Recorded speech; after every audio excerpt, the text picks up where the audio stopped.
I will now introduce our witnesses from our panel. The Honorable Melanie Egorin, Assistant Secretary for Legislation, U.S. Department of Health and Human Services, Washington, D.C. The Honorable Frank Whiteclay, Chairman, Crow Tribe of Indians, Crow Agency, Montana. The Honorable Gerald Michael Erickson, Chairman, Confederated Tribes of the Colville Reservation, Nez Perce, Washington. And I now recognize Ms. Peltola for 1 minute to introduce the witness from her state. Okay, this is always a treat. We have a lot of Alaskans in town this week, which makes it really special. But I thank you, Chair Hageman. I'm grateful for the opportunity to speak briefly and introduce Sherry Beretta, who's come from Alaska today to speak in favor of H.R. 2687. Sherry has served as the chairman of the board for Chugach Alaska Corporation since 1998. In that role, Sherry oversees the board's strategic initiatives to deliver financial results and advance the economic and social well-being of Chugach shareholders, as mandated by the Alaska Native Claims Settlement Act. Sherry has also served on the board of the Alaska Federation of Natives for over 25 years and on the University of Alaska Board of Regents from 2015 to 2023. Sherry knows the positive power of ANCSA benefits. As the person responsible for settlement trust distributions to over 2,900 Chugach shareholders, she also knows how ANCSA shareholders rely on federal programs like Medicare, SNAP, and disability assistance.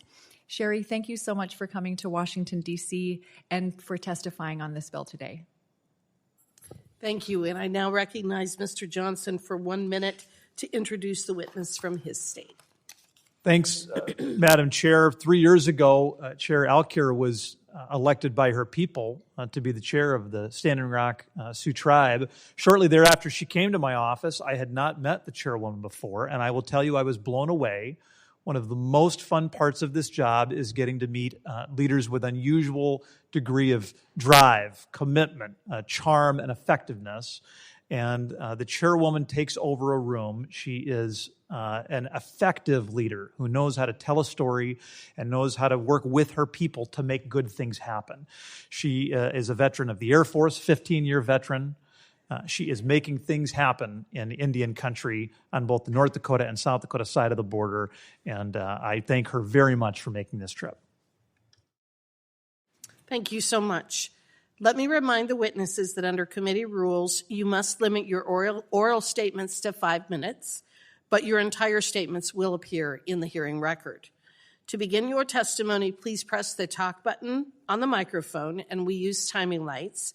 When you begin, the light will turn green. When you have 1 minute left, the light will turn yellow, and at the end of 5 minutes, the light will turn red, and I will ask you to please complete your statement. I will also allow all witnesses on the panel to testify before member questioning. The chair now recognizes the Honorable Melanie Egorin for 5 minutes.